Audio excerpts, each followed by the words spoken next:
For today's video mga katrops, nagpunta nga kami dito sa dagat para matikman yung binebenta nilang beef pares. Sa halagang 70 pesos nga lang ay matitikman mo na nga itong kanilang pares with fried rice.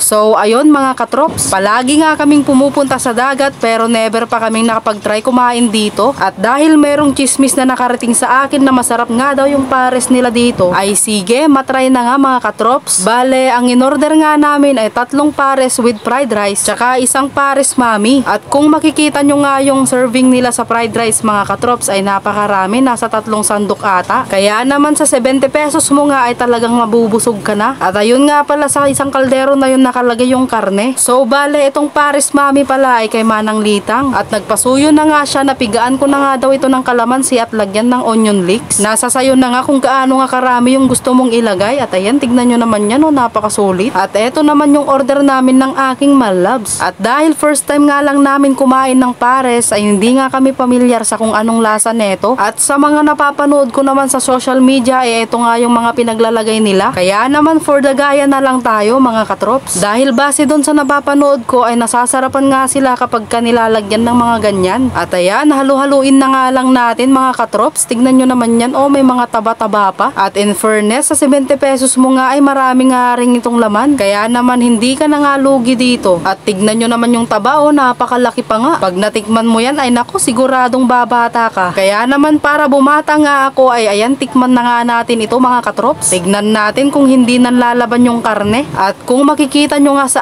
aking facial expression mga katrops ay halatang nasarapan nga ako. Totoo nga yung chismis na nakarating sa akin mga katrops. I-try naman nating subukan sa fried rice. Naglagay nga ako dito ng taba, laman at yung onion leeks. At syempre ihipan muna natin at first bite. Abay grabe ba, talaga namang perfect combination. Sa fried rice pa lang ay talagang panalong panalo na. Tsaka yung sa laman ay hindi ka na nga mahihirapang magnguya dahil napakalambot. At itong sabaw naman nila ay napakalasa. At ang maganda nga ay hindi nga ito gaanong malapot. Kaya naman sa mga taga Narbacan dyan na gustong magpares ay pumunta na nga kayo dito para matikman nyo na nga rin ito. Dito nga lang sila nakapwesto sa may tapat ng Villa Gloria Resort. Sabi nga ni kuya na nagtitinda, kung dito ka nga magpapares ay andi sabaw at andi swimming pa. Kasi nga sa may tabing dagat nga ito. Maganda nga itong napili nilang pagpwestuhan ng kanilang parisan dahil maraming ang nagpupunta dito sa dagat, lalo na kapag kabandang hapon. Maganda na nga ring tumambay ngayon dito dahil nalagyan na nga ito ng mga street light. Kaya naman kahit abutin ka nga dito ng gabi ay safe na safe ka na nga dito. At tignan nyo naman ang inyong katrops, oh. Talaga namang gutom na gutom. At kung napapansin nyo nga mga katrops, sa aking likuran ay dumadami na ang tao. Kasi nagpunta nga kami dito mga bandang alas 4 na ng hapon. At ang sabi ko nga kapag ka bandang hapon ay mas dumadami na nga yung mga bumibili. Kaya naman saktong-sakto nga yung pagpunta namin dito dahil wala pa gaanong tao. Kaya nga nakapag-video nga ako ng medyo maayos-ayos.